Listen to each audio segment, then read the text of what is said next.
दोस्तों शानदार 1990 का दशक। ओह हाँ, उस दशक को ख़त्म हुए काफ़ी समय हो गया है। लेकिन उस समय की हर चीज़ हमारी यादों में ताज़ा लगती है ना। दरअसल कभी कभी हमारे व्यक्तित्व का व्यवहारिक पक्ष भी दिमाग के दूसरे हिस्से में संग्रहित अतीत के ज़बरदस्त विस्फोट से प्रभावित हो जाता है। इतना कि ऐसा लगता है जैसे कल की ही बात हो, जब हम छोटे थे और बड़े बनना चाहते थे। दिवाली हमेशा से ही एक खास त्यौहार रहा है। दुनिया के किसी भी कोने में कोई भी हो, यह त्यौहार हमारे मन और दिल में बच्चों जैसा उत्साह भर देता है। दोस्तों, आज के समय के विपरीत जब शॉपिंग के लिए अनगिनत ऑनलाइन और ऑफलाइन स्टोर हैं और लोग अक्सर कपड़े खरीदते हैं, 1990 के दशक के बच्चे अपने भाई बहनों के साथ दिवाली का इंतज़ार करते थे ताकि उन्हें नए कपड़े मिल सके। ज़्यादातर पूरा परिवार एक साथ खरीदारी के लिए बाजार जाता था और यह एक मज़ेदार लेकिन व्यस्त दिन होता था।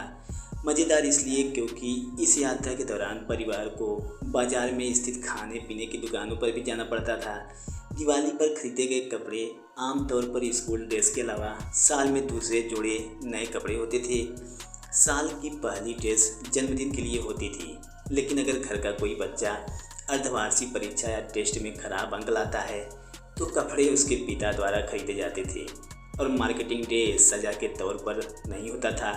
इसके बाद भाई बहनों के बीच प्रतिद्वंदिता में एक और मुद्दा जुड़ जाता था। दोस्तों, 1990 के दशक में ज़्यादातर घरों में दिवाली पर पटाखे घर के पिता द्वारा बजट के हिसाब से सभी भाई बहनों के लिए खरीदे जाते थे।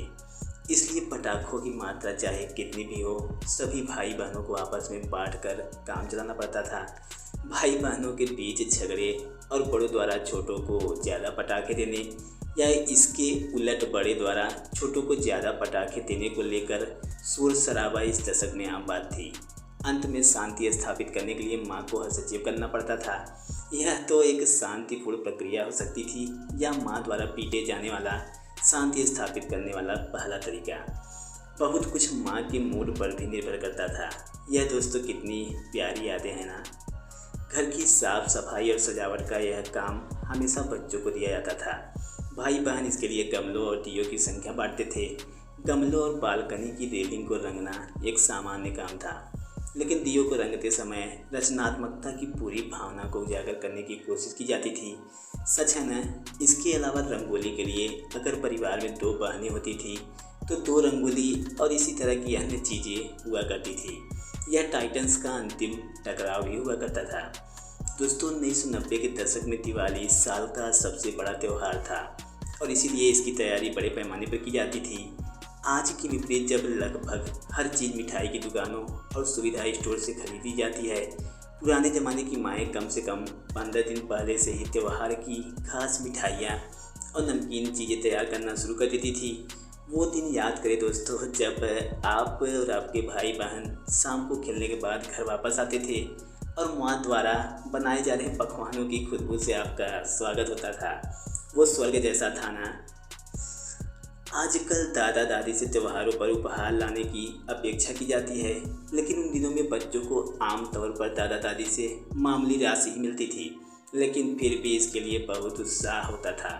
क्यों पूछे और जवाब मिलेगा। सभी भाई बहन पैसे इकट्ठा करते थे और उससे अधिक पटाखे खरीदते थे। यह माता पिता के एक शीर्ष गुप्त मिशन के रूप में किया गया था। खैर, इसके अलावा क्या आपको वह बिगड़ैल चचेरा भाई याद है जो पैसे इकट्ठा करने से इनकार कर देता था? जी हाँ दोस्तों, 1990 के दशक की दिवाली का मतलब था कि सभी चचेरे भाई बहन दादा दादी के घर पर एक साथ आते थे। यह निश्चित रूप से एक साधारण मामला नहीं होगा, क्योंकि एक ही घर में इतने सारे लोग होने का मतलब था कि बहुत मज़ा आने वाला है। बहुत सारी गपशप के साथ फर्श और छत पर सोना, वाह हम इसे याद करते हैं। फिर वही पुरानी रसोई एक बड़ी रसोई में बदल जाती थी, जिसमें मम्मी और सभी अन्य आंटियाँ खाने की चीज़ें और बहुत कुछ तैयार करने में व्यस्त रहती थी। अंत में मुख्य दिवाली के दिन एक शानदार दोपहर का भोजन तैयार किया जाता था, जिसके बाद शाम को पूजा के बाद पटाखे भी फोड़े जाते थे। सभी बच्चे बड़े पटाखे जलाते थे, जबकि छोटे बच्चे सांप, फुलझड़ियाँ और चकरी जलाने की कोशिश करते थे। तो दोस्तों, उम्मीद करते हैं कि आपको हमारी आज की दिवाली की प्रस्तुति बड़ी अच्छी लगी होगी। अगर आप ऐसी ही वीडियो देखते रहना चाहते हैं तो चैनल को सब्सक्राइब करके बगल में दिख रहे बेल आइकन को ज़रूर प्रेस करें। मिलते हैं किसी नेक्स्ट वीडियो में, तब तक के लिए धन्यवाद और नमस्कार।